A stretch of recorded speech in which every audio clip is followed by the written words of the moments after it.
Novel ہم ملیں گے، رائٹر زنیرہ اقبال، قسط نمبر 1۔ فاصلوں کے باوجود بھی کچھ ملن مقدر ہوتے ہیں، میں دل شکستہ ایک روز سب کو چھوڑ دوں گا۔ ارے یہ تو پاگل ہے، مارو اسے، نکالو اسے یہاں سے۔ شکل سے ہی دیوانہ لگتا ہے۔ وہ چند لڑکے تھے جو یہ کہہ رہے تھے۔ کچھ بچوں نے پتھر مارے اور وہ ہاتھوں کو سامنے کر کے چہرے کو محفوظ کر رہا تھا۔ کسی اور کی ذات میں گم شدہ وہ آنسو بہا رہا تھا۔ ان پتھروں سے لگتے زخم اتنی تکلیف نہیں دے رہے تھے جو اس دن وہ کرب سے گزرا تھا۔ وہ دن اس کی زندگی کا آخری دن تھا جس کے بعد اگر رات بھی ہوئی تو اس کی سحر نہ ہوئی تھی۔ زندگی ایک ہاتھ سے ہی ویران ہو جاتی ہے، پھر ہم زندگی جیتے نہیں بس گزارتے ہیں۔ خون پیشانی پر بہہ رہا تھا۔ خود بچانے کے لیے وہ اس گلی سے نکلا۔ وہ ننگے پیر بھاگے جا رہا تھا، بچے اس کے پیچھے ہی تھے۔ دوسری گلی میں داخل ہوتے ہی اسے کسی سے ٹکر لگی۔ وہ گرتے گرتے بچا۔ سامنے والی شخصیت نے بھی اسے سہارا دیا۔ بچہ اس شخص کو دیکھ کر واپس بھاگ گئے تھے۔ اس شخص نے سامنے کھڑے پاگل کو دیکھا اور آنکھیں جھپکنا بھول گیا۔ دونوں کی نظریں ملی تھیں۔ ایک کی نظر میں ماضی تھا تو دوسرے کی نگاہوں میں اجنبیت۔ تم بھی مارو گے؟ یہ لو تم بھی مارو، سب مارو، مارو سب مارو، لے جاؤ یہ خون کے، لے جاؤ یہ زندگی۔ وہ پاگل اس شخصیت کے سامنے 2-3 پتھر کیے کہہ رہا تھا، میں تمہیں نہیں ماروں گا، تم بس میری بات سن لو۔ اس نے اس پاگل کو قابو کرنا چاہا مگر وہ خود کو چھڑا کر آگے کو بھاگا تھا۔ معاویہ عرفات۔ اس پوری گلی میں اس شخصیت کی آواز گونجی تھی۔ اس پاگل کے پاؤں تھم گئے۔ اس پاگل نے پلٹ کر اسے دیکھا۔ ماضی کے جھروکوں نے ایک بار پھر لپیٹ لیا تھا۔ لفظوں میں کہاں آتی ہے کیفیت دل کی۔ وہ سنن ابی داؤد کی چوتھی حدیث پڑھ رہا تھا۔ پوری کلاس میں اس کی آواز گونج رہی تھی۔ تمام طلبہ ہمہ گوش ہو کر کتابوں پر نظریں جمائے حدیث سن رہے تھے۔ استاد عمران عبداللہ اپنی نشست خاص پر بیٹھ کر حدیث سماعت کر رہے تھے۔ تبھی کلاس کے دروازے پر استاد سمیع اللہ آ کر کھڑے ہوئے اور آنکھوں ہی آنکھوں میں عمران عبداللہ کو کوئی اشارہ دیا جسے سب طلبہ نے بغور دیکھا تھا مگر وہ کتاب تھامے اگلی عبارت پر غور کر رہا تھا۔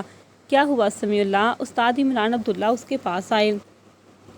فارکلید کے گھر سے خبر آئی ہے۔ استاد سمیع اللہ کی بات پر اس نے دیکھا کتاب گرتے گرتے بچی۔ فارکلید تمہاری والدہ کی طبیعت بہت خراب ہے، تم ابھی جاؤ۔ پل کو آنکھوں کے سامنے اندھیرا چھایا۔ اس نے جلدی سے کتاب رکھی اور مدرسے سے جامعہ صدیقیہ سے نکلتا چلا گیا۔ مسئلہ کل کائنات کا تھا۔ اس کی ماں اس کے لیے کل کائنات تھی۔ وہ ہر صورت اس کی زندگی چاہتا تھا۔ بعض اوقات ایک ہی شخص کے چلے جانے پر ہم زندگی کو جینا بھول جاتے ہیں۔ کمبر بورڈ کی طرف فری میڈیکل کیمپ لگایا تھا۔ ڈاکٹر سجاد، ڈاکٹر حوریہ اور ڈاکٹر معاویہ عرفات آئے ہوئے تھے۔ موسم کی رت تو صبح سے ہی بدلی ہوئی تھی مگر بادلوں کے برسنے کا امکان نظر نہیں آ رہا تھا۔ پورا دن بیت گیا، اب رات چھا چکی تھی۔ کمبر بورڈ تاریکی میں ڈوبنے لگا۔ پانی کے مسائل تو تھے ہی مگر بجلی بھی آنکھ مچولی کھیلتی رہتی۔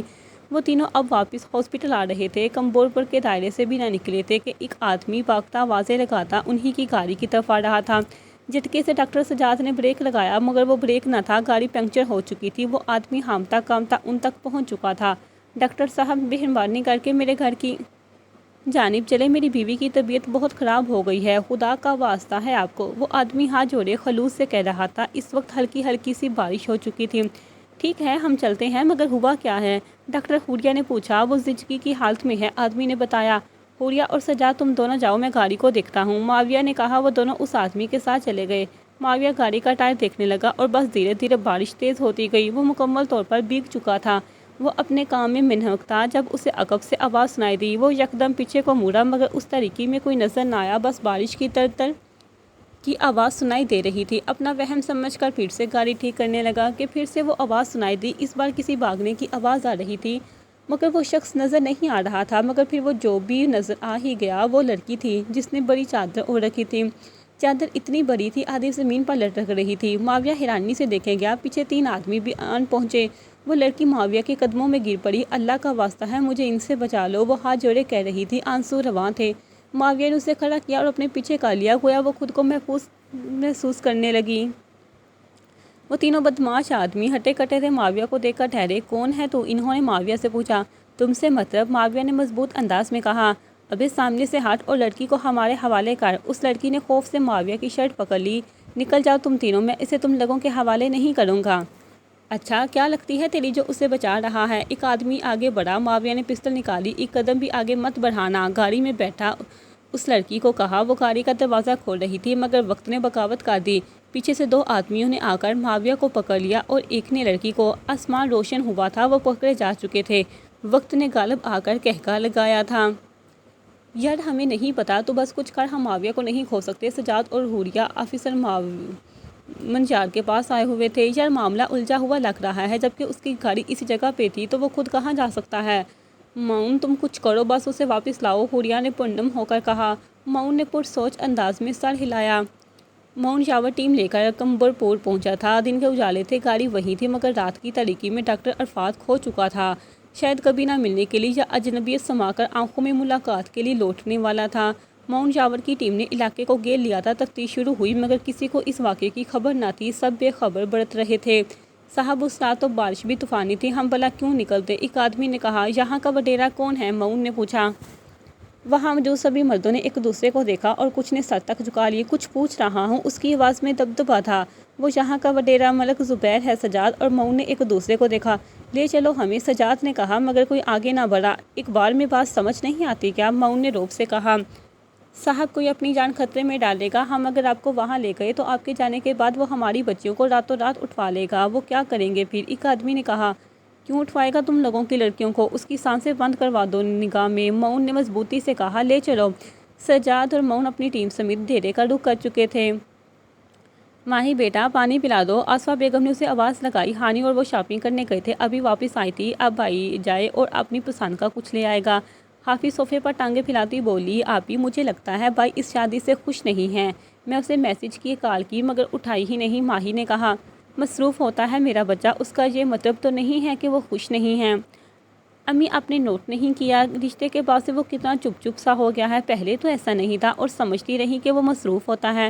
ماہی چپ کر جاؤ، اٹھو چائے بناؤ، حافظ نے خفگی سے کہا مگر آسفا کے دماغ میں ایک ہی خیال گردش کر رہا تھا، بیٹے کی خوشی۔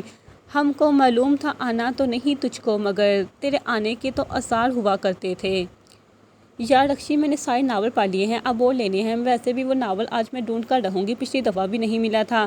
حرمین بینچ سے اٹھتے ہوئے بولی، جس کا مطلب تھا وہ اسٹار پر جانے کی تیاری رکھتی ہے۔ حرمین تمہیں کیا ملتا ہے یہ ناول پڑھ کر؟ بس وقت ضائع کرتی ہو۔ رکشی اس کے ناولوں سے تنگ تھی۔ ان میں وہ ہر چیز ملتی ہے جو ہمیں حقیقت میں میسر نہیں ہوتی، یہاں تک کہ وہاں محبت بھی مل جاتی ہے۔ اللہ کرے آج بھی وہ ناول تجھے نہ ملے، رکشی نے غصے سے کہا اور اس کے ساتھ چل دی۔ ویسے اس ناول کا نام کیا بتایا تھا تم نے؟ ایک ملاقات جو ہوئی رات کو، یہی تھا نا؟ رکشا نے دماغ لڑایا۔ بدتمیز لڑکی، ٹھیک سے نام لو، یہ نہیں تھا۔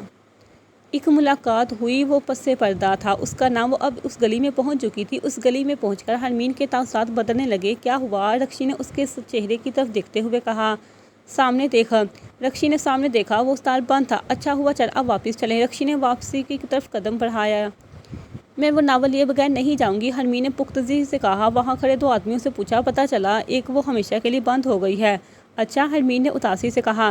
بی بی وہ سامنے لڑکا بھی یہی کتابیں لیے کھڑا ہوتا ہے، وہاں دیکھ لو آپ۔ حرمین نے سامنے ٹھیلے پر نظر ڈالی جہاں بہت سارے ناولز رکھے ہوئے تھے۔ وہ اسی ٹھیلے کے پاس آئی۔ وہ شخص کوئی اور اداس شخصیت کا مالک لگ رہا تھا، غم حیات سے افسردہ۔ وہ کوئی 24 سالہ نوجوان تھا۔ بھائی آپ کے پاس ہیں؟ حورم عالم کے ناول ہیں، اس نے ناولز کو دیکھتے ہوئے کہا اور خود ڈھونڈنے بھی لگی۔ رکشی فون میں مگن تھی۔ ان کے نہیں ہیں، اس کے علاوہ مل جائیں گے۔ اور نہیں چاہیے، بس ان کا ایک ناول، ایک ملاقات جو ہوئی پس پردہ چاہیے، حرمین نے اس شخص کو دیکھتے ہوئے کہا جو نظریں جھکائے کھڑا تھا۔ اس کے نقوش گویا دل کو مائل کرنے والے تھے، چہرے پر سجی داڑھی حسن میں اضافہ کر رہی تھی۔ اس کے ہاتھ میں ناول جس نے اس نے چھپا لیا مگر حرمین دیکھ چکی تھی۔ آپ نے جو ناول چھپایا ہے مجھے وہی چاہیے، میں وہ آپ کو نہیں دے سکتا، آپ کوئی اور دیکھ لیں۔ جو کی نظریں، رنجیدہ چہرہ۔ مجھے بس وہی ناول چاہیے، آپ دے دیں، جو قیمت کہیں گے دے دوں گی، اس نے اصرار کیا۔ معاف کیجیے گا، میں آپ کو وہ کسی قیمت پر نہیں دے سکتا۔ وہ پاکیزہ نگاہیں ابھی بھی جھکی ہوئی تھی، شاید کسی ایک کی پابند تھی۔ آپ سامنے دے کر بات کریں اور بتائیں کہ یہ کیوں فروخت نہیں کر سکتے۔ آپ جا سکتی ہیں، درستگی سے کہا۔ حرمین بس چلو، وہ نہیں بیچنا چاہتا۔ رکشی نے اس کا ہاتھ پکڑا اور اسے لے جا رہی تھی۔ حرمین نے پلٹ کر اس شخص کو دیکھا، وہ غمِ دل کا مارا تھا۔ حرمین نے اب اس کی پرنم آنکھیں دیکھ چکی تھی اور وہ اس کی پرنم آنکھیں پوری داستان کہہ گئی، گویا اس کی آنکھوں میں گم کہانی تھی جو کسی نے محسوس نہ کی تھی۔ کچھ کہانیاں ایسی ہوتی ہیں جو کسی کو بھی بیان نہیں کی جا سکتی۔ وڈیرے ملک زبیر نے ان کو اپنی قید میں لے لیا تھا، کسی پرانے بوسیدہ کمرے میں دونوں کو رکھا ہوا تھا۔ معاویہ عرفات نے ابھی تک اس لڑکی کا چہرہ نہیں دیکھا تھا۔ اس کمرے کے ایک کونے میں وہ تھی تو دوسرے میں معاویہ بیٹھا تھا۔ لڑکی نے اپنا چہرہ ڈھکا ہوا تھا، وہ پچھتا رہا تھا اس کی مدد کر کے۔ اس نے متنفر سی نگاہ اس لڑکی پہ ڈالی جو نظریں جھکائے چہرہ چھپائے بیٹھی تھی، مگر پھر سے ایک طرف بڑی نگاہ سے دیکھا۔ شاید اس کی کوئی مجبوری ہو تبھی بھاگی ہو۔ اس نے دل میں کہا تھا، یہ لوگ کون تھے اور تمہارے پیچھے کیوں لگے ہوئے تھے؟ دوسری جانب خاموشی رہی۔ میں نے کچھ پوچھا ہے، کون تھے وہ لوگ؟ انکل زبیر کے بندے تھے، مجھے پکڑنا چاہتے تھے کیونکہ ملک زبیر مجھ سے شادی کرنا چاہتا ہے، اس نے روتے ہوئے بتایا۔ تو کیا تمہارے گھر والے نہیں ہیں؟ ایک اور سوال۔ اماں کا انتقال ہو گیا ہے اور باپ مجھے جوئے میں ملک زبیر سے ہارا ہے، اس لیے وہ شادی کرنا چاہتا ہے، تبھی میں بھاگی تھی یہاں سے۔ میں اب خودکشی کر لوں گی مگر خود کو ملک زبیر کے حوالے نہیں کروں گی۔ معاویہ خاموشی سے سنتا رہا۔ تم گھبراؤ نہیں، ہم نکل جائیں گے یہاں سے، اس نے تسلی دی۔ معاویہ سے اس کا فون لے لیا گیا تھا۔ شام کے سائے ایک بار پھر گہرے ہو گئے تھے۔ تبھی دروازہ کھلا اور لڑکی کی صورت میں ہلکی سی روشنی ہوئی۔ معاویہ نے آنے والے کے قدموں پر نظر ڈالی۔ وہ لڑکی ڈر کر معاویہ کے پہلو میں آ بیٹھی۔ معاویہ کھڑا ہوا اور لڑکی کو اپنے پیچھے کر لیا۔ آنے والا اسی لڑکی کو گولے جا رہا تھا۔ اس پر گندی نظریں ڈالی تو آنکھیں نکال لوں گا، جو بات کرنی ہے مجھ سے کرو، معاویہ نے نڈر ہو کر کہا۔ ملک زبیر کا اس کمرے میں قہقہ گونجا۔ واہ لڑکی، یہ ہے تیرا عاشق، اس کے لیے تو بھاگی تھی مجھے چھوڑ کر، ملک زبیر نے زہریلے انداز میں کہا۔ میں عاشق نہیں اس کا، تو کیا بائی ماما چاہیے ہے؟ اس سے بڑھ کر ہے رشتہ میرا اس سے۔ معاویہ نے غصے سے کہا۔ بیوی ہے یہ میری، نکاح ہوا ہے ہم دونوں کا۔ کیا مطلب تیری بیوی ہے؟ جھوٹ مت بول، مارا جائے گا۔ ملک زبیر نے قدم آگے بڑھائے۔ وہ خود بھی معاویہ کے اس جھوٹ پر حیران رہ گئی۔ کیا مجھے بچانے کے لیے جھوٹ بول رہا ہے؟ کیا دیارے غیر سے آیا؟ اسے اپنائیت کا احساس دلا رہا تھا۔ وہ کیفیت سمجھ نہ پائی۔ میں جھوٹ کیوں بولوں گا؟ یہی سچ ہے اور اس سب کے بتانے میں مجھے کوئی شرمندگی نہیں۔ کیا بے نیازی تھی؟ کیا ثبوت ہے تم شوہر اس کے؟ ہاں، ملک چلایا۔ اپنی تسلی اور تشویق کے لیے اتنا سن لو کہ باپ بننے والا ہوں میں، سمجھے؟ بس انسان پیچھے کھڑے وجود کو جھٹکا لگا تھا۔ ملک کا چہرہ لال ہو چکا تھا۔ تمہیں تو میں نہیں چھوڑوں گا، کرتا ہوں تمہارا بندوبست، اور تم سے تو نکاح کر کے رہوں گا میں۔ آخری بار اسے بھی دھمکی دیتا کمرے سے نکل گیا۔ وہ ایک بار پھر قیدی رہ گئے۔ قسمت نے وہ کرنا چاہا جو سوچا بھی نہ تھا۔ ناصحت تھے تجھے کیا خبر کہ محبت کیا ہے؟ تو روز آ جاتا ہے، یوں ہے یوں ہے۔ فارقید خلیل ماں کے یوں اچانک انتقال پر خاموش سا رہنے لگا تھا۔ والد کو اس نے دیکھا ہی نہ تھا۔ ماں کی خواہش تھی کہ وہ عالم بنے، اسی خواہش کو پورا کرتا رہا، اور آج کا دن وہی دن تھا۔ آج کے دن وہ سند یافتہ ہوا۔ آج کا ہی دن تھا وہ جامعہ سے فارغ التحصیل ہوا۔ سب کے والدین انہیں لینے آئے تھے۔ سب طلباء خوش تھے، پھولوں کے ہار گرد نور میں جل رہے تھے۔ سب اساتذہ سے ملے۔ وہ بس اس ہجوم میں کسی اپنے کا منتظر رہا۔ شاید ہی کوئی آیا ہو۔ ایک ہی شخص سے امید تھی، معاویہ عرفات سے امید، وہ بھی نہیں آیا۔ اس کی مایوس نظر خود تک لوٹ آئی۔ دستار بندی کے بعد وہ صحیح البخاری کی کتاب تھامے اسٹیج سے نیچے اتر رہا تھا۔ اسے عقب سے آواز سنائی دی۔ ہلکی سی مسکراہٹ نے چہرے کا طواف کیا، گویا ہجوم میں اپنا مل گیا۔ ماموں جان، بے اختیار نکلا وہ اس سے گلے ملا۔ بیٹا مجھے آنے میں دیر ہو گئی، ابھی آفس سے آیا تو سیدھا جہاں چلا آیا، عمران صاحب نے کہا۔ ویسے مجھے انتظار معاویہ کا بھی تھا، وہ نہیں آیا کیا؟ فارق کلیت نے یاسیت والے انداز میں کہا۔ بیٹا اسے میسج کیا، کال بھی کی، مگر اٹھا نہیں رہا، کچھ دنوں سے رابطے میں ہی نہیں ہے، عمران صاحب نے کہا۔ کچھ ہی فاصلے پر اساتذہ محو گفتگو تھے۔ ماموں آئیے میں اپنے اساتذہ سے ملواؤں آپ کو۔ وہ عمران کو اساتذہ کے پاس لایا۔ عمران صاحب خوش خلقی سے ملے۔ فارقلیت حسن، میں چاہتا ہوں کہ تم جامعہ سے منسلک رہو، ناظم صاحب نے کہا۔ میرا چکر لگتا رہے گا ناظم صاحب، آخر اتنا عرصہ گزرا ہے میرا، فارقلیت نے مسکرا کر کہا۔ چکر تو لگتا رہے گا مگر میں چاہتا ہوں کہ تم یہاں سے استاد کے مرتبے پر فائز ہو جاؤ۔ امام صاحب تو ویسے بھی جا رہے ہیں اسلام آباد، تو تم مسئلہ سنبھال لو۔ کیا خیال ہے؟ ناظم نے کہا۔ اس سے بڑھ کر میرے لیے کوئی بات نہیں۔ وہ مزید کچھ دیر بات کرتے رہے اور پھر عمران صاحب ہمیشہ کے لیے اپنے گھر لے۔ وہ کسی لحاظ سے تیار نہ تھا ان کے گھر رہنے کے لیے، مگر ان کی نوازگی درمیان آ گئی، اسے جانا پڑا۔ ہم لوگ ہیں ہاری ہوئی منت کے چراغ جو کونے میں محراب پہ دھرے رہتے ہیں۔ عمران صاحب، آسماں بیگم اور فارقلیت تینوں ہی ساتھ بیٹھے باتیں کر رہے تھے۔ عمران صاحب کال سننے کے لیے وہاں سے چلے گئے۔ ممانی، تیاریاں کیسی چل رہی ہیں شادی کی؟ بیٹا تیاری تو بس پوری ہے، پریشان ہوں، معاویہ بات ہی نہیں کر رہا۔ ہم نے اس کے دوست سجاد کو کال کی تھی، وہ کہتا ہے مصروف ہوتا ہے، شاید اس لیے، آصفہ نے اداسی سے کہا۔ اصل میں مانی اس کا کام ہی ایسا ہے، دماغ کو ہمہ وقت حاضر رکھنا پڑتا ہے۔ اور ہانی آپی اور ان کا بیٹا، وہ بھی ٹھیک ہے نا؟ ہاں وہ بھی ٹھیک ہے، آتی رہتی ہے، آصفہ نے خوش دلی سے کہا۔ میں چائے بنواتی ہوں تمہارے لیے۔ وہ چلی گئیں۔ وہ صوفے پر ٹانگیں پھیلا کر فون چلانے لگا۔ دلکش نقوش کا مالک، سامری رنگت، پرکشش آنکھیں، وہ خوبصورت تھا۔ امی کیا مسئلہ ہے؟ آپ دیکھیں درزی نے کتنی ڈھیلی شرٹ سی دی ہے میری۔ سیڑھیوں سے اترتی ماہی کی نظریں ابھی بھی اپنی شرٹ پہ تھیں۔ اس بات سے بے خبر سامنے صوفے پر کون بیٹھا ہے، مقابل اسے ہی دیکھ رہا تھا۔ آخری سیڑھی پر قدم رکھتے ہی اس کا سانس رک گیا۔ وہ بغیر دوپٹے کے تھی، صوفے پر پڑا دوپٹہ گردن میں ڈالا شرم سے پانی پانی ہو چکی تھی۔ السلام علیکم، لڑکھڑاتی آواز میں کہا۔ وعلیکم السلام۔ فارکلیت کی آواز میں مسکراہٹ کی جھلک تھی۔ اب یہاں کیسے؟ وہ صوفے کی دوسری جانب بیٹھی۔ فارکلیت نے اپنی نظریں فون پر لگائیں۔ کیوں میں نہیں آ سکتا؟ دیکھے بغیر کہا۔ میرا مطلب ہے آپ تو سال دو سال میں ایک بار آتے ہیں نا؟ فارکلیت نے کوئی جواب نہ دیا، فون میں لگا رہا۔ مدرسے سے فارغ التحصیل ہوا ہوں تو ماموں کے اصرار پر یہاں آیا، ورنہ کوئی ارادہ نہیں تھا۔ نظر ابھی بھی فون پر تھی۔ تو کب تک ہے یہاں آپ؟ ماہی نے ڈرتے ڈرتے کہا۔ شاید کچھ عرصہ۔ سچی؟ ماہی چیخی تھی۔ فارکلیت نے سوالیہ انداز سے دیکھا، جیسے کہہ رہا اس میں ایسا بھی کیا ہے؟ میرا مطلب ہے اچھی بات ہے نا، آپ کے ماموں کا ہی گھر ہے، جتنا رہیں۔ میں پانی پینے جاتی ہوں۔ وہ اٹھ کر لاؤنج سے باہر جانے لگی۔ میرے خیال میں فریج میں کچن کی جانب ہے نا، کہ لاؤنج سے باہر؟ او ہاں، اس نے اپنی بے عقلی پہ شرمندہ ہوئی۔ فارکلیت اس کی یہ گہری مسکراہٹ سمجھ نہ پایا تھا۔ ہم ملیں گے کہیں اجنبی شہر کی خاک ہوتی ہوئی شاہراہوں پر پھیلی ہوئی دھوپ میں۔ ایک دن ہم ساتھ ہوں گے، وقت کی آندھیوں سے آتی ہوئی ساتوں پر سے مٹی ہٹاتے ہوئے، ایک جیسے آنسو بہاتے ہوئے۔ امی احمد سے کہیں کہ مجھے گاڑی کی چابی دے۔ وہ کب سے اس سے گاڑی کی چابی مانگ رہا تھا، مگر وہ دینے پر راضی نہ تھا۔ وہ اس سے 2 سال چھوٹا تھا، مگر ہمیشہ بڑا بننے کی کوشش کرتا۔ احمد بیٹا، اب بابا کی گاڑی لے جاؤ، چابی بہن کو دے دو۔ مریم بیگم نے کہا۔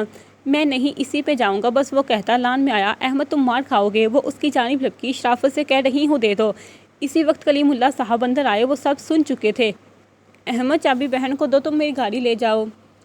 بابا نہیں نا، میں نے کہہ دیا نا، سخت آواز کلیم اللہ نے کہا۔ احمد نے آنکھیں بڑے کرتے ہوئے غصے سے چابی اس کے حوالے کی۔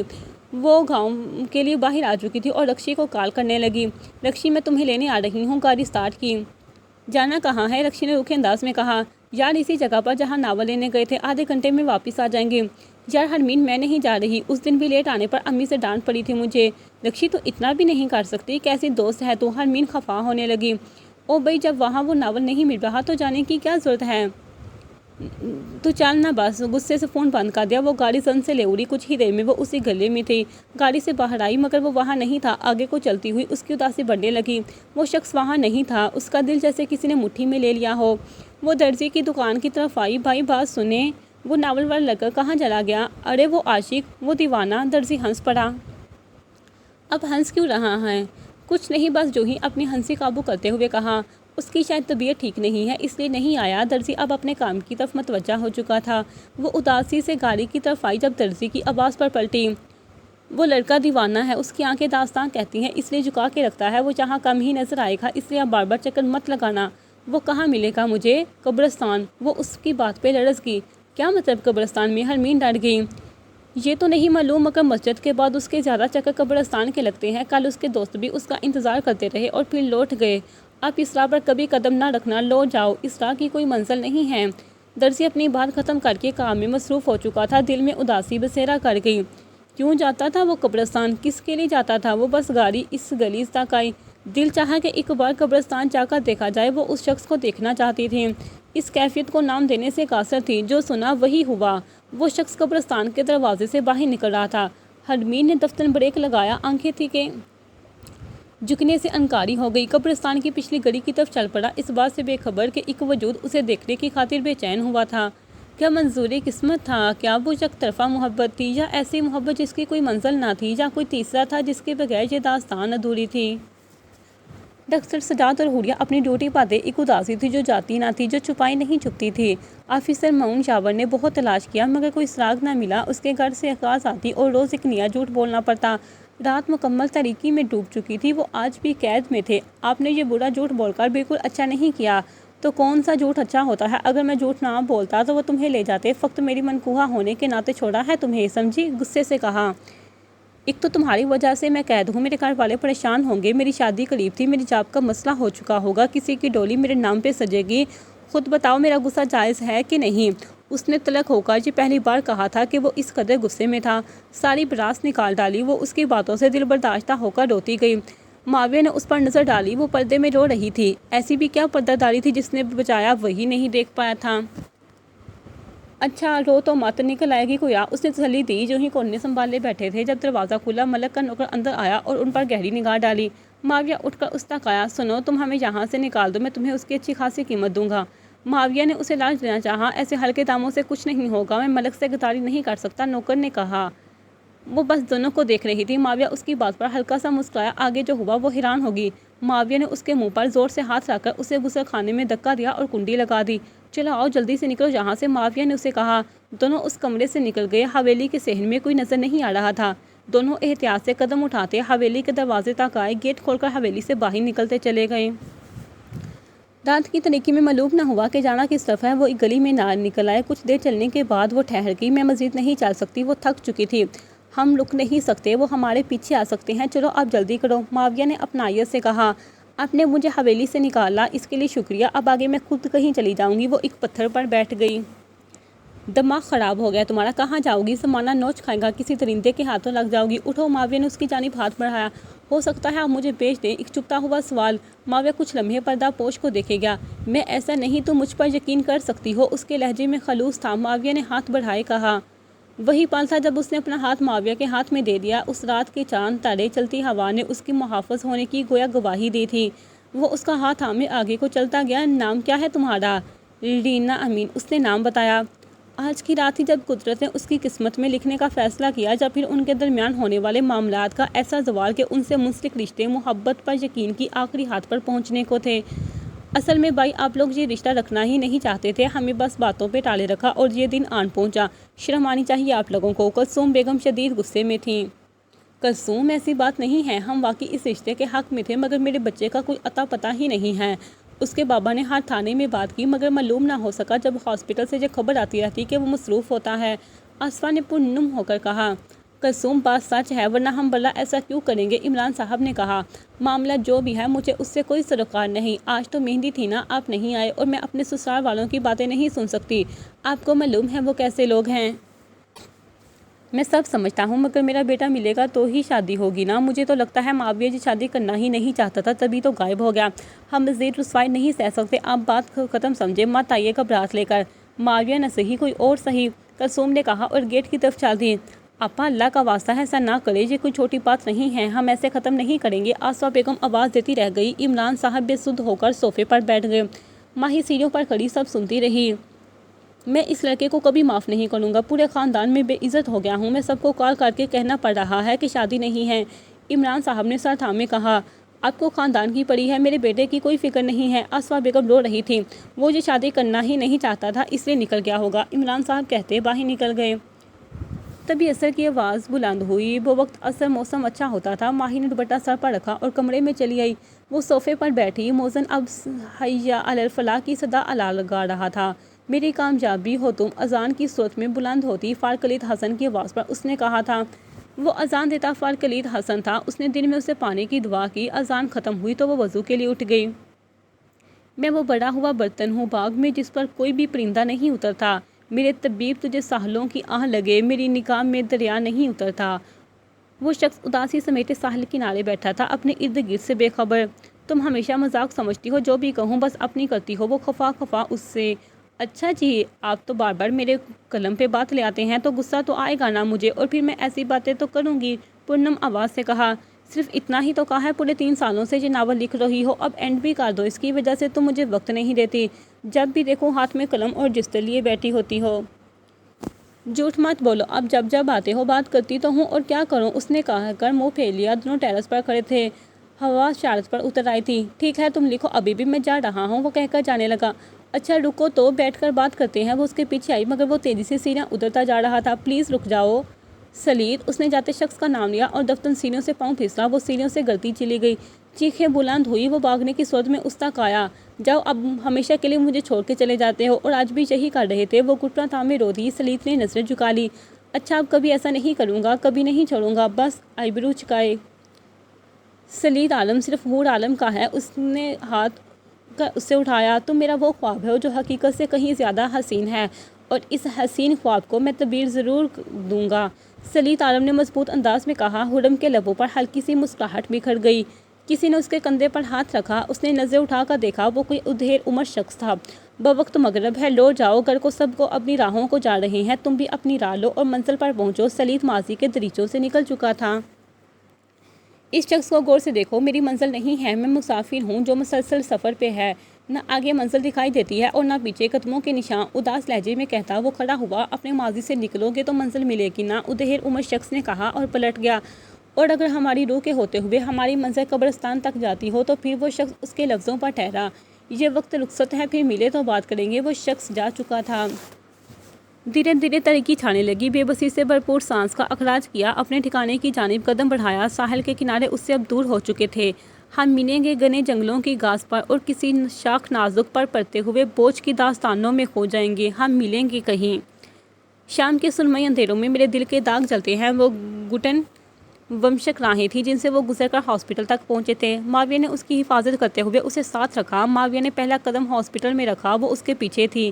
معاویہ کی نظر سامنے ٹہلتے ڈاکٹر سجاد پر پڑی، وہ پریشانی میں لگ رہا تھا، فون مسلسل کان پر لگا رکھا تھا۔ تبھی اس کی نظریں معاویہ پر پڑی، وہ بھاگتا ہوا اس تک آیا، دونوں گلے ملے۔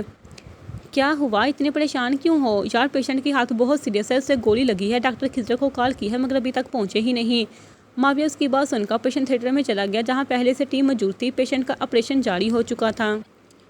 آپ کون ہیں اور یہاں کیوں کھڑی ہوئی ہیں؟ سجاد نے رینا سے کہا مگر وہ خاموش رہی۔ آپ ہیں کسی پیشنٹ کے ساتھ؟ وہی بتا دے۔ وہ 2 قدم پیچھے ہٹی۔ میں ان ڈاکٹر کے ساتھ ہوں جو اندر گئے ہیں، ہلکی سی آواز میں کہا۔ سجاد تجسس میں پڑ گیا اور اپنے آفس چلایا۔ رینا ایک جانب ہاسپٹل کی راہداری میں رکھی چیئر پر بیٹھ گئی، دل و دماغ میں کچھ نہ تھا، جانا کہاں ہے، بس اس اجنبی کے ہمراہ ہو کر آ گئی تھی۔ قسمت نے کیا چاہا تھا، اس سے بے پرواہ تھے، کوئی منزل نہ تھی، کوئی نشان نظر نہ آتا تھا، تقدیر کی ستم ظریفی تھی جو اچھا کھیل گئی۔ پورے 2 گھنٹے وہ وہیں بیٹھی رہی۔ 2 گھنٹے بعد وہ گرین سرجیکل گراؤنڈ میں باہر آیا، چہرے پر اطمینان تھا جس کا مطلب تھا کہ آپریشن کامیاب ہوا ہے، دوسروں کی زندگی بچانے والا خود کو کھونے والا تھا۔ وہ رینا کی جانب آیا، اسے دیکھ کر وہ کھڑا ہوا، فقط 2 قدم کے فاصلے پر تھا۔ معاویہ نے نظریں اٹھا کر اسے دیکھا، اٹھی نظروں کے سامنے رینا امین کی آنکھیں جھلکتی چلی گئیں۔ وہ ہم سفر آنکھیں تھی جس نے دیار غیر میں اپنائیت خلوص بخشا تھا۔ حوریہ اور سجاد بھی ان کے پاس چلے آئے۔ ویسے یار تو تھا کہاں اتنے دن؟ تیرے گھر وہاں سے روز ایک نیا جھوٹ بولنا پڑتا، تو یوں کھویا، بس نظریں تیری راہ دیکھتی رہیں۔ سجاد نے کندھے پر ہاتھ رکھا۔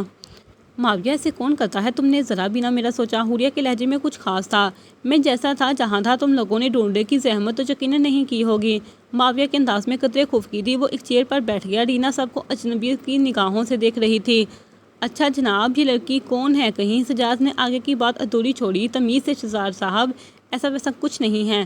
لبوں پہ مسکراہٹ سجا کر معاویہ نے کہا۔ اس وقت اس لڑکی کے لیے معاویہ کا مسکرانا حوریہ کو زہر سے کم نہ لگا۔ ہم نے تمہیں ڈھونڈا تھا پر تم نہیں ملے، یقین نہ آئے تو ابھی معاون کو کال کرتے ہیں، وہ بتا دے گا سب۔ حوریہ نے فون نکالتے ہوئے کہا۔ کچھ ہی دیر میں وہ بھی ان کے ساتھ تھا۔ یہ کون ہے؟ معاون نے انہیں والا سوال دہرایا۔ معاویہ نے ایک نظر اسے دیکھا اور ٹھنڈا سانس لیا مگر کچھ کہا نہیں۔ معاویہ بتاتے کیوں نہیں ہو کون ہے اور یہ کیوں ہے تمہارے ساتھ؟ اس کے لہجے میں زہر تھا جو معاویہ بخوبی جان گیا۔ تم لوگ یہ سب کیوں پوچھ رہے ہو؟ مجھے ابھی گھر کال کرنی ہے۔ وہ کھڑا ہوا اور سجاد نے اس کا فون مانگا تاکہ گھر کال کرے۔ حوریہ نے اس کے ہاتھ سے فون چھینا۔ پہلے تم مجھے یہ بتاؤ، یہ لڑکی کون ہے؟ معاویہ کی نگاہوں میں غصہ تھا۔ وہ جو بھی ہے تمہیں اس سے مسئلہ نہیں ہونا چاہیے، تمہیں یہ پوچھنے کا کوئی حق نہیں، سمجھی؟ ہلکی سی آواز مگر غصے میں تھا۔ رینا کی نظریں جھکی ہوئی تھیں۔ میں یہ حق رکھتی ہوں اور تم یہ اچھے طریقے سے جانتے ہو، متنفر نگاہوں سے رینا کو دیکھتے ہوئے کہا۔ اس کی بات نظر انداز کر کے اور اس سے فون لے کر کال کرنے لگا مگر کسی نے کال نہ اٹھائی۔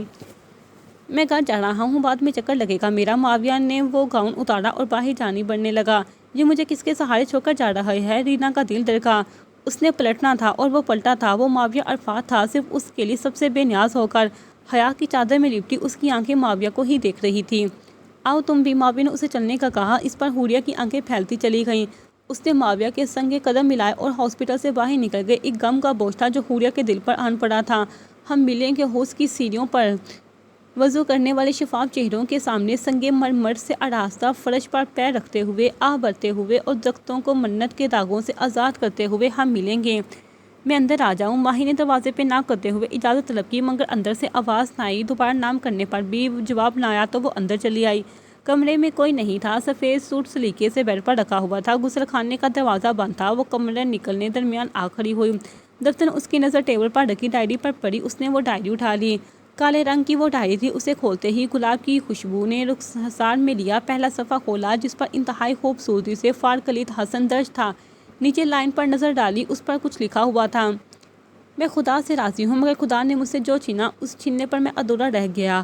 میں روز ملاقات کرتا ہوں، خواب اور آنکھ کھلتے ہی میری آنکھیں آنسوں کی بارش کرتی ہیں۔ آپ دونوں بہت یاد آتے ہیں ماما بابا، آپ دونوں میرے لیے بہت قیمتی تھے۔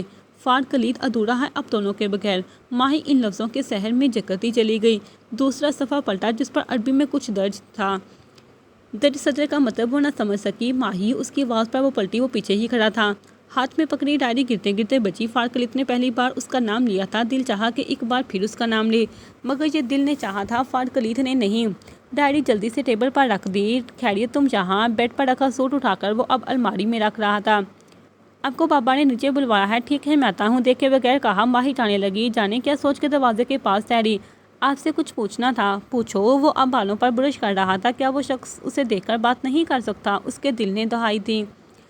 آپ کی ڈائری میں عربی میں کچھ درج تھا، اس کا کیا مطلب ہے؟ فار کلید کا ہاتھ رک گیا۔ کچھ باتیں خاص ہوتی ہیں اور وہ خاص لوگوں سے ہی کی جاتی ہیں۔ ماہی اسے دیکھے گئی، مطلب اس کے لیے خاص نہیں تھی، مگر کیوں؟ وہ اب پرفیوم چھڑک رہا تھا۔ اچھا سنو، اس نے مڑ کر دیکھا، وہ وہاں نہیں تھی، وہ جا چکی تھی۔ فار کلید کا وہ جملہ ادھورا رہ گیا۔ اس جملے کی تکمیل پھر کبھی صحیح، کہا اور نیچے چلا آیا۔ ہم ملیں گے۔ روس کی داشنام کی جھوٹی کہانی، آنکھوں میں سجائے ہوئے شام میں لبنان، بیروت کی نرگسی چشموں کی آمد کے نوحوں پر ہنستے ہوئے خونی قضیوں سے مفلوج البانیہ کے پہاڑی علاقوں پر مہمان بن کر ملیں گے۔ وہ کوئی عرصے سے پڑی خالی بینچ تھی جس پر درختوں کے خشک سوکھے پتے پڑے تھے۔ وہ بینچ دھول سے اٹی پڑی تھی، ایسی جگہ جہاں عرصے سے کوئی نہ آیا ہو، نہ قدموں کے نشان، نہ زیرو کا تعلق۔ گھنے درختوں تلے وہ رکھی بینچ اسے کیوں دیمک نہ لگی؟ شاید اس لیے کہ کسی نے وہاں قدم دھرے تھے۔ بینچ سے کچھ فاصلے پر وہ ریل کی پٹری سے جہاں سب کوئی ریل نہیں گزرتی تھی، وہ رونق حیات نہ رہی تھی۔ فقط جسس محبت تھا جو کچھ روحوں کو مل لاتا تھا۔ اس بنچ پر بیٹھنے والا یقیناً اس پٹری کو دیکھ کر کسی کے لوٹ آنے کا انتظار کرتا ہوگا۔ سلید، کسی نے اس کو پکارا۔ صدا عقب سے دی گئی۔ وہ اسی پرانی دور سے اٹی پڑی بینچ پر بیٹھا تھا۔ اس نے مڑ کر دیکھا، وہ اس کے قریب میں تھی۔ سلید نے اس کی جانب قدم بڑھائے اور اس نے پیچھے کو قدم اٹھائے۔ وہ اگلا قدم اٹھانے سے انکاری ہو گیا۔ تم دور کیوں ہو رہی ہو مجھ سے؟ کیا مجھے پاس آنے کی اجازت نہیں ہے؟ وہ بس خاموشی سے سلید کو دیکھنے لگی۔ خرم، تم دور نہیں ہو سکتی مجھ سے، تمہیں میرے غصے کا اندازہ ہے۔ اس کے لہجے میں خفگی تھی۔ اب کہ سلید کو پٹری کی دوسری جانب آواز سنائی دی، وہ لڑکی اس کا ہی نام لے رہی تھی۔ وہ لڑکی دور تھی، بظاہر چند قدم کا فاصلہ تھا، مگر روحوں کے متصل کے لیے نصف حیات نے گزرنا تھا۔ وہ درمیان میں تھا، کبھی خرم کو دیکھتا تو کبھی اس لڑکی کو۔ سلید، وہ تمہیں بلا رہی ہے، جاؤ اس کے پاس، خرم نے کہا۔ میں نہیں جاؤں گا، مجھے صرف تم تک آنا ہے، صرف تم تک۔ سلید نے خرم کی جانب قدم بڑھایا۔ وہ پیچھے کو قدم اٹھاتی چلی گئی اور دور کہیں اٹھتے دھوئیں میں دھیرے دھیرے سے غائب ہو گئی۔ خرم، یہ ٹھیک نہیں کر رہی، تم پلیز لوٹ آؤ، خرم پلیز۔ خرم، وہ چیخ کر آوازیں دے رہا تھا، مگر جانے والے بھلا کب لوٹے ہیں؟ وہ پیچھے کو پلٹا، وہ لڑکی بھی جا رہی تھی۔ رکو، میری بات سنو، جا رہی ہو تم بھی خرم کی طرح؟ سلید اس کی جانب قدم بڑھاتا گیا اور وہ پیچھے ہوتی گئی۔ ٹھہرو، خدا را ٹھہرو، یہ زیست کی تنہائی مجھے مار ڈالے گی۔ وہ اس کی بات سن کر ٹھہری۔ مت جاؤ، التجا تھی نگاہوں میں۔ دونوں نے ایک دوسرے کو دیکھا۔ ہرمین، میں سفر میں ہم سفر کھو جاتے ہیں، مجھے اس سفر کی تکمیل چاہیے۔ ہرمین، سلید نے ایک بار پھر پکارا۔ ہر سمت خاموشی تھی، درختوں کی سرسراہٹ اور چپ چاپ صدیاں چل پڑی۔ امی، وہ ہڑبڑا کر اٹھ بیٹھی۔ اے سی آن ہونے کے باوجود اسے پسینے آ رہے تھے۔ لائٹ آن کی، کمرہ روشن ہوا۔ وہ اب پانی پی رہی تھی۔ وہ کیوں روک رہا تھا مجھے؟ وہ اس لڑکی کو بھی تو روک سکتا تھا، مگر مجھے ہی کیوں؟ میرا نام ہی کیوں لوں؟ میں خود اس کی تلاش میں ہوں۔ یہ سب کیا ہے اور کیوں ہے؟ اپنا سر تھام لیا۔ وہ ایک خواب تھا، ایک سراب تھا۔ ہر ذی روح نیند کی وادیوں میں تھا۔ اسے لگا روئے زمین پر صرف وہی ہے جو جاگ رہی ہے۔ اب شیشے کے سامنے آ کھڑی ہوئی، حلیہ درست کیا۔ رخشی کو کال کرنے لگی۔ 2-3 بار کرنے کے باوجود اس نے کال نہ اٹھائی۔ ڈوب مرو تم جب کسی کام کی ہی نہیں آ سکتی۔ فون اٹھائے باہر گاڑی تک آئی۔ وہ خود بھی سمجھ نہیں پا رہی تھی کہ آخر کیا کرنے جا رہی ہے۔ گاڑی سٹارٹ کی اور باہر نکلتی چلی گئی۔ اس کا دخل اسی گلی کی جانب تھا جہاں وہ پہلی دفعہ اس لڑکے کو دیکھ چکی تھی۔ بغیر کسی خوف کے وہاں پہنچی۔ مکمل اندھیرا، کوئی نظر نہ آیا۔ اس شخص کی خاطر اس نے اپنے دل کو فقیر پایا۔ یہ دل بھی کسی فقیر کے حجرے سے کم نہیں۔ مکمل اداسی اپنی ذات میں پائی، جاسیت سے قدم اٹھائی، گاڑی تک آئی، مگر دل کہتا تھا وہ ہوگا یہی، میں ہوگا۔ وہ چھوٹے چھوٹے قدم اٹھاتی دوسری گلی کے نکڑ تک آئی۔ عشق میں دل دیدہ شیشہ پیمانہ بنا، جم کر بیٹھ گئے ہم وہی میں خانہ بنا۔ وہ آسمان کی طرف نظریں کیے ہوئے تھا۔ وہ اس تک آئی، 2 قدم کا فاصلہ تھا۔ وہ اس شخص کی مطبع محبت کے لیے زمین پہ بیٹھ گئی۔ وہ اس کا آنا محسوس کر چکا تھا۔ یہ چاند کیا کہتا ہے آپ سے؟ یہ چاند مجھ سے داستان کہتا ہے، ایسی داستان جو ادھوری رہ گئی۔ دیوانہ وار کہا اسے دیکھے بغیر۔ کیسی داستان؟ سوال کیا۔ سلید کی نظریں اب بھی آسمان پر روشن چاند پر تھی۔ اس نے ایک نظر بھی ہرمین کو نہیں دیکھا۔ نہیں یار، مختصر سا کہا۔ اب کہ اس نے حرمین پر نظر ڈالی وہ قدرے حیران ہوا، اسے اپنے پاس دیکھا، یوں اس وقت یہاں دیکھا۔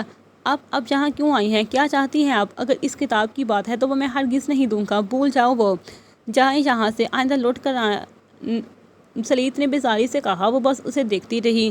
میں نہیں جاؤں گی، مجھے اپنی تلاش ہے، میری تلاش کو ختم کر دیں، آواز میں بھیگا پن تھا۔ چاہتی کیا ہے آخر؟ وہ کھڑا ہوا، ساتھ میں وہ بھی کھڑی ہو گئی۔ آپ کو چاہتی ہوں، خوابوں میں آتے ہیں، اگر یہ میرا ممکن نہیں تو خوابوں میں کیوں راہیں نظر آتی ہیں؟ لہجے میں بے بسی تھی۔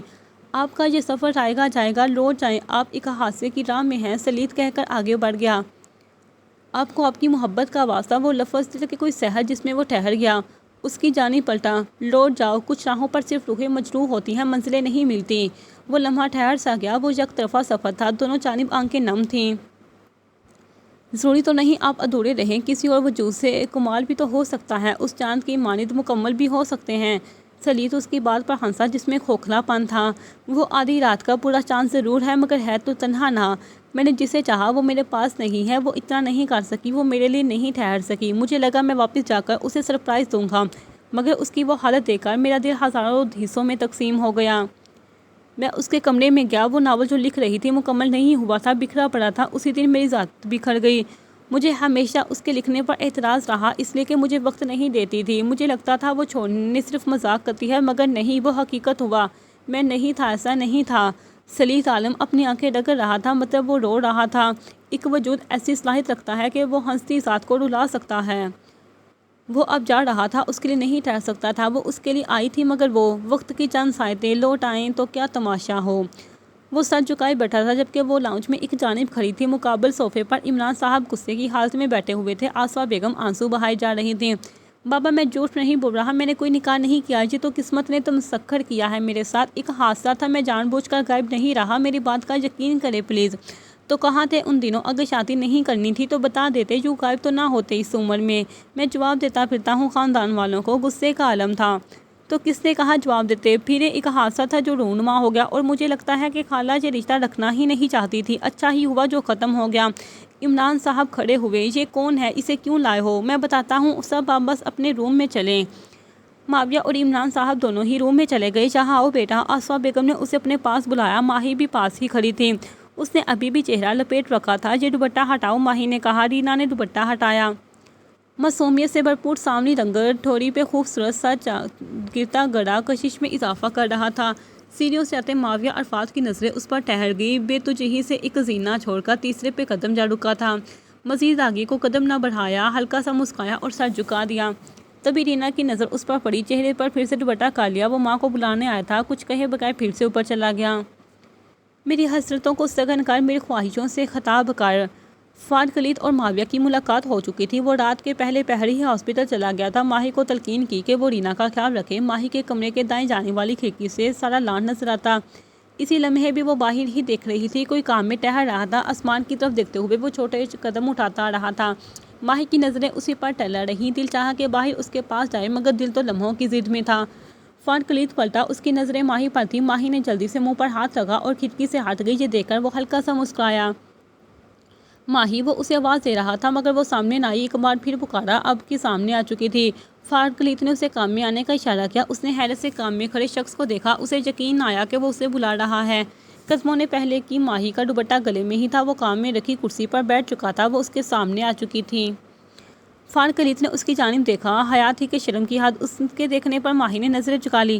بیٹھو، وہ پاس والی کرسی پر بیٹھ گئی۔ آپ نے بلایا؟ خیریت؟ سب خیر ہی ہے، دل کیا تم سے بات کرنے کو۔ وہ ہلکی پلکیں جھک ہی رہیں۔ اس دن تم کمرے سے ہی چلی گئی، میں اس کا مطلب سمجھانے لگا تھا، سرسری سی نظر ڈالی۔ ماہی خاموش رہی، کتنی ہی ساعتیں خاموشی میں لے گئیں۔ تم کوئی بات ہی نہیں کر رہی، تم جا سکتی ہو، وہ اسے جانے کا کہہ رہا تھا، کیا کبھی روک نہیں سکتا تھا؟ میں کرنا چاہتی ہوں باتیں، نہ جانے کیوں کر نہیں پاتی، دھیمے لہجے میں کہا۔ فارغ کھڑا ہو گیا، ساتھ میں وہ بھی کھڑی ہوئی۔ کیوں نہیں کر پاتی؟ کوئی خاص وجہ؟ ڈر لگتا ہے۔ کس سے؟ آپ سے؟ اس کی بات پر فارغ نے اس سے کافی قدم پیچھے ہٹ گیا۔ تمہیں مجھ سے ڈر لگتا ہے؟ وہ مسکرایا، کچھ تو تھا اس کی مسکراہٹ میں، شاید طنز۔ میرے سائے میں آ کر تمہیں تو حفظ کا احساس نہیں ہوتا، اس کا مطلب ہے میں برا مرد ہوں۔ تو مایا عمران، تم یہاں سے جا سکتی ہو، کیونکہ بقول تمہارے میں ٹھیک انسان نہیں، میرا وہ مطلب نہیں تھا جو آپ سمجھے، جو بھی تھا، بس تم جاؤ یہاں سے۔ میں نہیں جاؤں گی۔ وہ پھر سے کرسی پر بیٹھ گئی۔ وہ چند گھڑی اسے دیکھتا رہا۔ اور پھر اٹھتا کھڑی ہو نہیں ہوں گی مزید ہوئی۔ فارکلیت نے اوپر کے دانتوں کو زبان لگاتے ہوئے مسکراہٹ دبائی۔ ماہی کھڑی ہو جاؤ ذرا، سخت انداز اسے دیکھے بغیر کھڑی ہوئی۔ دیکھو ہمارے درمیان ایسا کچھ نہیں ہے کہ ہم ناراض ہونے والے یا منانے والے کام کریں تو تم کس حق سے خفا ہوئی بیٹھی ہو؟ اس کی آنکھوں میں نمی جا رہی ہوں میں۔ اس نے قدم بڑھایا مگر فارکلیت نے ہاتھ پکڑ لیا تھا۔ میرا ہاتھ چھوڑے، مجھے نہیں رہنا جہاں، میں نے ابھی عشاء کی نماز بھی پڑھنی ہے۔ اچھا جی، اس نے ابروج کھائے، جب میں عشاء کی نماز پڑھانے جاتا ہوں تو تبھی تم گھر میں بھی پڑھ لیا کرو، اتنا لیٹ کرنے کی کیا ضرورت ہے، کون سا مصروف ہوتی ہو؟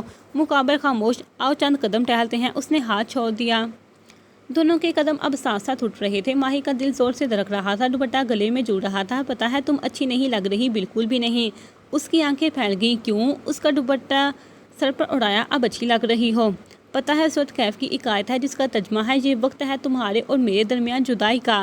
یہ وہ آیت ہے جو میں ہمیشہ دوستوں کے سامنے پڑھا کرتا تھا۔ وہ بولے جا رہا تھا، وہ اس صورت حسن پہ کام درے رہی۔ پھر کیا ہوا؟ پھر ہم جدا ہو گئے۔ کون کہاں کیسا ہے کچھ نہیں پتا، مگر ان سے پہلے میں نے اپنے والدین کو کھویا، اب بھی کسی کو کھونے کا ڈر ہے کیا؟ ماہی رکی، شاید کسی۔ فارکلیت نے گہری نگاہ اس پر ڈالی مگر وہ بات نہ کہی۔ کیا ایسا ہے جو میں سوچ رہا ہوں؟ ماہی کی آنکھیں بھیگی۔ اس نے پیچھے کو قدم اٹھایا، پہلا دوسرا، اور پھر اندر بھاگتی چلی گئی۔ فارکلیت بس اسے جاتے دیکھتا رہا۔ اس نے ٹھنڈی فضا میں لمبا سا سانس لیا تھا۔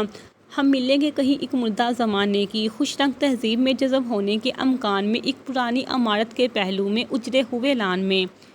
وہ نیم شب کا اجالا تھا، ہوائیں لپیٹ رہی تھی۔ ٹیرس پر کھڑی ہاتھ میں آج اپنا ناول کتاب کی صورت اٹھا رکھا تھا۔ وہ کیسی مصنفہ تھی جس نے کہانی میں کسی کو ملوایا ہی نہیں تھا۔ سبھی ادھورے رہے، سارے خواب سپرد خاک کیے۔ جو بھی تھا مگر وہ بہت خوش تھی۔ سلیط عالم آفس سے واپس آ چکا تھا۔ اس کی طبیعت خراب تھی، سر درد سے پھٹے جا رہا تھا مگر اس سے ملے بغیر آرام نہیں پا سکتا تھا۔ وہ اس کا انتظار واجب سمجھتی اور وہ اس سے ملنا اپنا فرض سمجھتا۔ یہ وہ فرض اور واجب تھے جو وقت کے ہاتھوں قضا ہو گئے۔ قضا اگر محبت کی ہو تو سر عمر بر سجدے میں رہتا ہے۔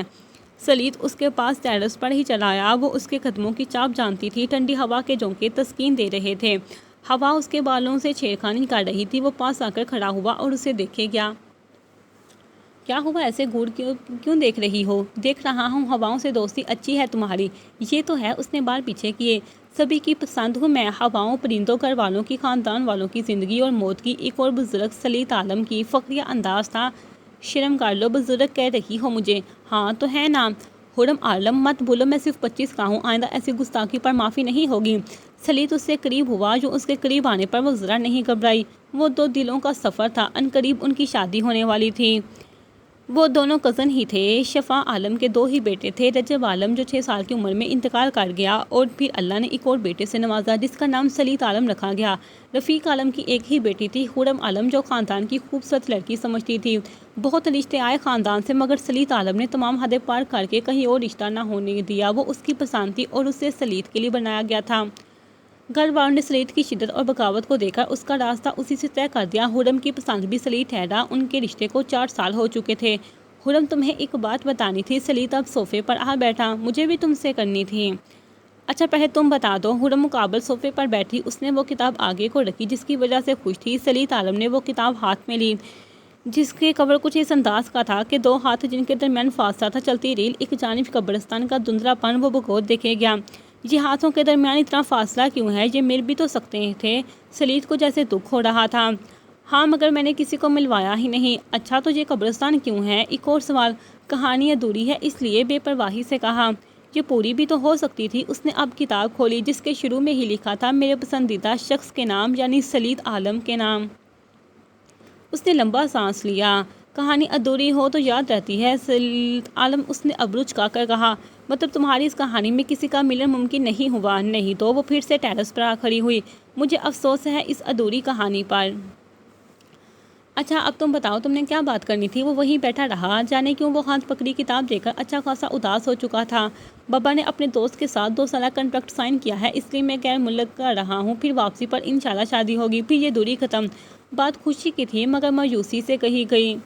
میں اپنے کمرے میں جا رہا ہوں، میری طبیعت ٹھیک نہیں ہے۔ خرم اس کی طرف وہ اداسی کی وجہ جان گئی تھی۔ کمرے کا دروازہ کھولنے سے پہلے پلٹا۔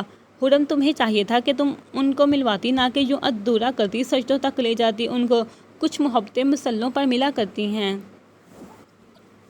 خرم عالم وہ جا چکا تھا، وہ شاید دیر اداس ہو چکی تھی، وہ جا رہا تھا اسے چھوڑ کر، اسے جب لوٹنا تھا وہ بے خبر تھی۔ انتظار کی شدت بڑھ جائے تو چڑچڑاپن پیدا کر دیتی ہے اور یہ پھر چڑچڑاپن ذہنی مریض بنا دیتا ہے۔ وقت نے پر لگائے اور اپنی اڑان اڑا دیے۔ 2 سال گزرے مگر وہ لمحہ نہ آیا، ان کے ملن کا لمحہ۔ وہ دن میں وہ سوئیاں فریز ہو گئی تھیں۔ 2 سال بعد آج وہ پہنچنے والا تھا، سبھی خوش تھے۔ عائشہ بیگم سلید کی وال تھا، اس کی پسند کے کھانے بنائے جا رہے تھے اور آج کا ہی دن تھا، اس کی برتھ ڈے تھی۔ خرم کی خوشی کا ٹھکانہ ہی نہ تھا۔ وہ اپنی دوست سنبل کے ساتھ اس کے لیے گفٹ لینے گئی ہوئی تھی۔ گاڑی وہ خود ہی ڈرائیو کر لیتی مگر پھر بھی عموماً رفیق عالم منع کرتے رہتے۔ آج 10 اپریل جمعرات کا دن تھا۔ یہ دن اور یہ تاریخ باعث اذیت ہے۔ سلید آ چکا تھا، وہ سب سے ملا، اس کی نگاہیں صرف خرم کو تلاش کر رہی تھیں۔ آخرکار دادی سے پوچھ ہی لیا، پتہ چلا کہ وہ اس کے لیے گفٹ لینے گئی ہے۔ کمرے میں آ کر اسے کال کرنے لگا جو اس نے فوراً اٹھا بھی لی۔ سوری سلید، میں جانتی ہوں ذرا لیٹ ہو گئی ہوں، ناراض مت ہونا، بس واپس ہی آ رہی ہوں۔ وہ معذرت کر رہی تھی۔ سلید کی تو اس نے بات ہی نہیں سنی۔ خرم میری بھی سن لو، وہ گویا ہوا۔ پہلے میری سنو، تمہارے پسندیدہ پرفیوم کا نام کیا تھا؟ میں بھول گئی ہوں، پاس میں شاہ ہے، لیتی آؤں گی۔ وہ زور زور سے بات کر رہی تھی، گاڑیوں کا شور تھا۔ خرم پلیز تم سب چھوڑو اور گھر واپس آؤ، مجھے تمہیں دیکھنا ہے، بس اب تو میرا انتظار بھی تمہارے انتظار میں ہے۔ اب سگریٹ سگانے لگا، وہ کبھی کبھی اسموکنگ کرتا تھا۔ اچھا ٹھیک ہے، میں آتی ہوں۔ اور ہاں، تبھی لفظوں کا تسلسل ٹوٹا۔ خرم کی چیخ بلند ہوئی، سلید کا دل دہل گیا۔ ہیلو ہیلو خرم، آواز آ رہی ہے؟ خرم بات کرو، ہیلو، وہ بدحواس ہو کر زور زور سے کہہ رہا تھا مگر وہ لمحہ جدائی کا لمحہ تھا، رابطہ نقطہ ہو چکا تھا۔ وہ بھاگتا نیچے آیا، گاڑی کی چابی لی، گھر والوں کو سرسری سا بتا کر نکل گیا۔ پیچھے پیچھے رفیق اور شفیق صاحب بھی نکل گئے۔ گاڑی میں دل سپیڈ میں تھی، اسے بس خرم چاہیے تھی۔ وہ جانتا تھا یہ حادثہ کہاں ہو سکتا ہے۔ وہاں پہنچا، جھٹکے سے بریک لگائی، لوگوں کا ہجوم اکٹھا تھا، اس کے قدموں سے جان نکل گئی۔ سب کو ہٹاتا وہ اس تک پہنچا، وہ لہو لہان پڑی تھی، بدن خون سے تر، چہرہ زخمی۔ سنبل بھی شدید زخمی تھی، اسے جلدی سے پاس کلینک لے جایا گیا۔ جس گاڑی سے ٹکر لگی تھی وہ کم عمر لڑکے کی تھی، لڑکا موقع پر ہی جاں بحق ہوا تھا۔ بازوں میں سمیٹے اپنی گاڑی میں لایا، وہ تو لا رہا تھا، ملالے حزن کیا کچھ نہ تھا۔ ہاسپٹل پہنچا، اس کے لیے اندر داخل ہوا۔ ڈاکٹر، وہ چیخ کر چلا رہا تھا۔ خرم کو روم میں شفٹ کیا گیا، وہ مسلسل راہداری میں ٹہل رہا تھا، آنکھیں سرخ ہو رہی تھی، گویا سوکھا جنگل ایک آگ کی شدت سے لال ہو رہا تھا۔ رفیق اور شفیق صاحب بھی آ چکے تھے۔ کچھ ہی دیر بعد ڈاکٹر آیا، پیشنٹ کا خون بہت ضائع ہو چکا ہے، آپ لوگ بس حوصلہ رکھیں، ہم کوشش کر رہے ہیں، آپ لوگ کچھ بھی کریں، میرا خون نچوڑ لیں مگر خدایا اسے بچا لے، وہ ہاتھ جوڑے کہہ رہا تھا۔ ڈاکٹر صاحب کر کے جا چکا تھا، اسے اپنا آپ برا لگ رہا تھا، آج یہ انتظار برا لگ رہا تھا۔ 1 گھنٹے بعد دھیرے دھیرے ڈاکٹر ٹیم باہر آنے لگی، مایوسی تھی چہرے پر۔ کیا ہوا ڈاکٹر صاحب، میری بچی ٹھیک تو ہے نا؟ رفیق عالم آگے آئے، بتائیں نا وہ ٹھیک ہے، کیا میں مل سکتا ہوں؟ بولے، میں مزید انتظار نہیں کر سکتا۔ ڈاکٹر نے سلید کے کندھے پر ہاتھ رکھا۔ سوری، شی از نو مور۔ انتظار کی رائگاں گئی، ساعتیں طویل ہوئیں، قیامت آن پڑی، اس کے قدم پیچھے کو ہوئے، خود کو گرتا محسوس کیا۔ اب ایسے کیسے کہہ سکتے ہیں، وہ بچ سکتی تھی، اب سب نے مارا ہے، میں اسے قتل کر دوں گا، سب کو، اسے ہاسپٹل کو جلا دوں گا، اسے ٹھیک کرو، وہ مجھے چاہیے۔ وہ ایک ڈاکٹر کا گریبان پکڑ کر کہہ رہا تھا۔ ٹیم کے 2-3 مردوں نے اسے سنبھالنے کی کوشش کی مگر آج کا رونا خلوص کا رونا تھا، آج کا رونا ہمیشہ کے لیے اس کی مسکراہٹ کو مار گیا۔ مجھے وہ چاہیے، سمجھتے کیوں نہیں ہو؟ وہ شدت سے چیخا تھا، تمام اسٹاف جمع ہو چکا تھا۔ ڈاکٹر معاویہ عرفات، اندر جاؤ۔ سجاد نے اس کا گریبان چھڑوایا، معاملہ سنبھالنے کی کوشش کی، وہ نام اس کے کانوں میں پڑ چکا تھا۔ میں اس کا بدلہ ضرور لوں گا معاویہ، تمہیں بھی کسی کو کھونا ہوگا۔ وہ کسی بچے کی مانند چیخ رہا تھا جس کا پسندیدہ کھلونا چھین لیا جائے۔ کاش میرے آنسو تمہیں واپس لا سکتے تو میری طرف سے تمہارے لیے دریا بہتا۔ سلید عالم کے آنسو خرم کی پکڑی تصویر پہ گرے، بے بسی کی انتہا تھی۔ اس کی تصویر اٹھائی تو ماضی نے خود میں اسے قید کر لیا تھا۔ ایک ہاتھ میں تصویر اور دوسرے ہاتھ میں وہ ادھوری داستان والی کتاب پکڑ رکھی تھی۔ اس نے آنسو پوچھے اور صوفے کی برش سے ٹیک لگا لی۔ وہ خیالات تھے جو تکلیف دیتے تھے، میرے خیالات تمہاری یادوں کی قضا ادا کرتے ہیں۔ بھیگی پلکیں وہ گرا گیا۔ جاری ہے۔